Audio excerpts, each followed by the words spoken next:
Hey everybody!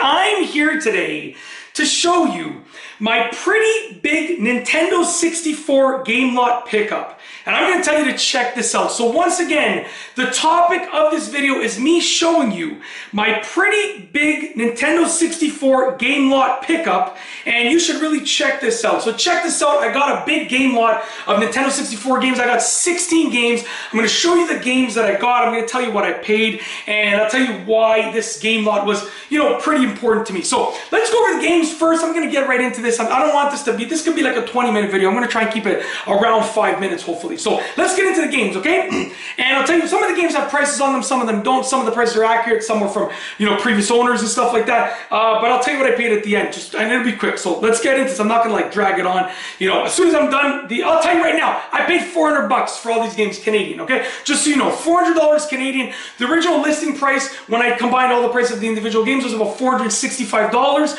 Their value was around $500 to begin with. It was already priced down to $465 individually, and I ended up paying $400 for them. So anyways, I don't want to make you wait the entire video for it. Okay, so we have here's Banjo-Tooie. That's game number 1. I might lose count, but Banjo-Tooie.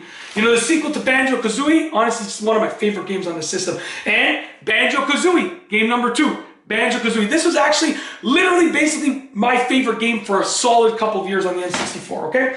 Game number 3, Star Fox 64. I never actually owned this game, but my cousin owned it and I played it all the time at his house. Loved it. Star Fox. I mean, literally, it's one of the most classic N64 games. It's the most classical of the classics, okay? That's number 3. Gex 3.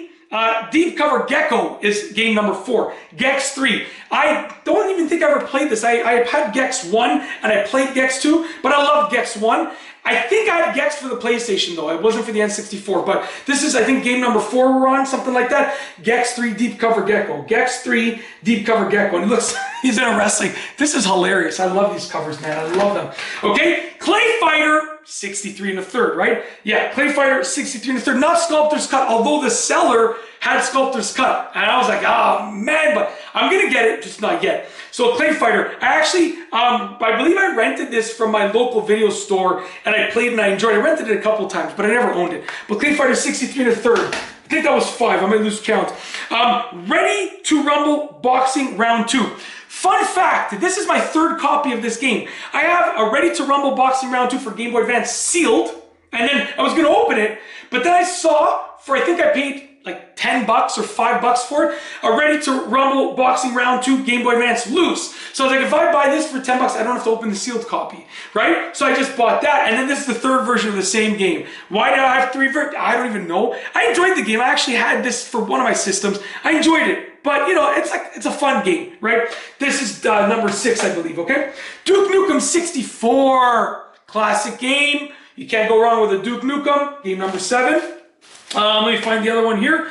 Duke Nukem 0 Hour. Okay? Duke Nukem 0 Hour. Game number 8. I think this is the sequel, I believe, to Duke Nukem 64. I could be wrong about that, but one is the sequel to the other. Paperboy, okay? I had Paperboy for the NES, me and my dad and my sisters. My mom didn't really play it, to be honest with me. My dad and my sisters played all the time, so I was like, I gotta get this. I gotta get this. I think that's number 9. I could be wrong. I might be off on the numbers now, but there's 16 in total. Toy Story 2, Buzz Lightyear to the Rescue. I got this, to be honest with you, for my kids to play. I had this, I played this game, rented and I played it, I liked it, but I got it for my kids to play. I have 4 young kids. They love the Toy Story movies and stuff, so, I'll let them play this once in a while. I don't let them play video games often. They're still, in my opinion, a little bit too young to be playing regularly, but yeah, when they're old enough, they can play it, right? So Toy Story 2 is number 10, yeah, I think I'm right on that. Wayne Gretzky's 3D Hockey. I feel like, I'm not a sports fan, but I feel like all of my friends had this game and I played it at their houses. So I'm like, I should get it. And I think this one alone was like $10 or $8 or something. Wayne Gretzky's 3D Hockey, it's, the NHL, I can't even read this. The NHLPA and NHL present Wayne Gretzky's 3D Hockey. I thought it was important, but whatever. It's Wayne Gretzky's 3D Hockey. That's the game number 11. Okay. Rampage World Tour. Literally one of my favorite games of all time. Loved it, loved it, loved it. I rented this probably 5 times. I should have bought it for how many times I rented it. Loved it. And, you know, played it a lot. And I think I played this at the arcades, I remember, or one of the Rampage games when I was younger at the arcades. So, had to pick it up. I think that's 12, maybe, yeah. Okay, San Francisco Rush Extreme Racing, San Francisco Rush. Honestly, I think this was 10 bucks, that's why I got it. I don't even know if I've ever played it, but it was very inexpensive, so I got it. San Francisco Rush Extreme Racing. Okay, ready. Kirby 64, the Crystal Shards. I love, this is one of the games that I spent so many hours on. I loved it. And what made me get this game is my son went with my wife to her cousin's house for a birthday party. Okay, and the cousin is, I'm 36, the cousin is like older, like he's gotta be, the cousin's husband had the system, so you know, but they had it in the household, but the cousin's husband is probably close to 60-ish, 55, 60, but he had an N64, and my son played, he came home and said, Daddy, I played Kirby the Crystals. I was like, what? So my wife told me it was a game called Kirby with Crystals on N64, and I was like, I gotta pick this up. I think this was the most expensive game out of the lot. I think I paid, I could be wrong, I think this was 40 bucks maybe for this one alone before the discount. But if you look on the back, what's funny is that it's 8 bucks, right? The prices went up so much. Anyways, yeah, had to pick it up, you know, like when your kid comes home that excited, come on, you gotta do it.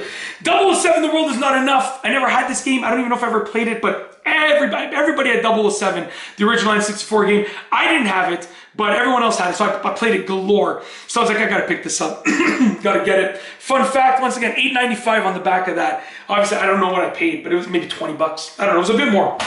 And lastly, I lost count, but this is definitely game number 16, Yoshi's Story. I had this game, I think I cleared it like multiple times. I loved this game because I never played a Yoshi game before this because I didn't have Super Nintendo. I only had NES, and then I jumped up to N64 and PS1, PlayStation, the original PlayStation.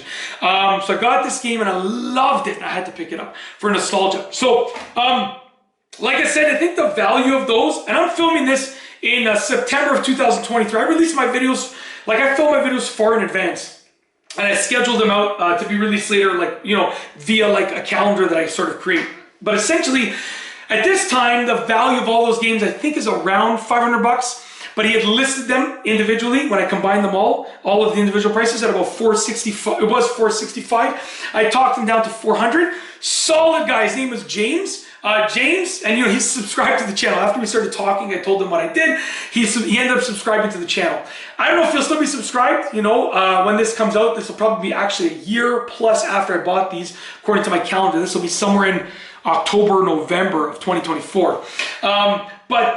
Yeah, if you're watching this, James, man, honestly, solid working with you.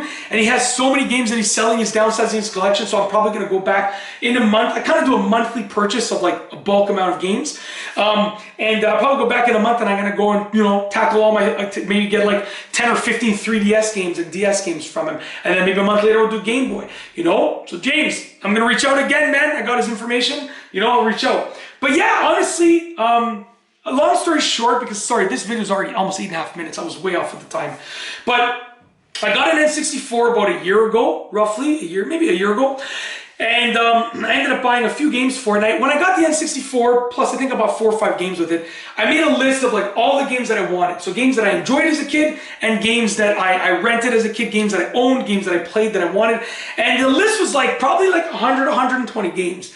And I was like, I know the N64 doesn't have that big of a collection. I found out, I think it's 296 or 297, depending on how you look at it. That's the number of games. And I was like, if I'm gonna buy 120 games, at that point, and a lot of the expensive ones were on my list anyways, I might as well just get the rest of them. So my goal shifted from those 120 games, I got rid of the list, and I just said, I'm gonna get every game. So I will be going after a full Nintendo 64 set.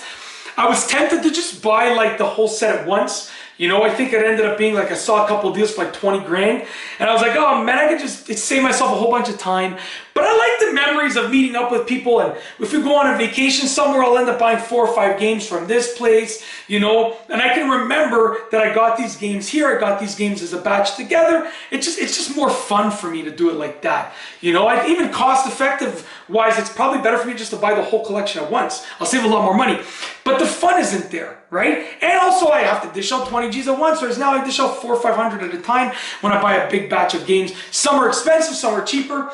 And yeah, that's it. I mean, I know the sculptor's cut is going to be the one that it's going to hurt, you know? But yeah, from what I've seen at the time of me filming this now, from what I've seen, you know, he was selling it actually for $1,200. And I was like, oh, that's a good price, because a lot of the game stores are selling for $1,500, $1,600, $1,700.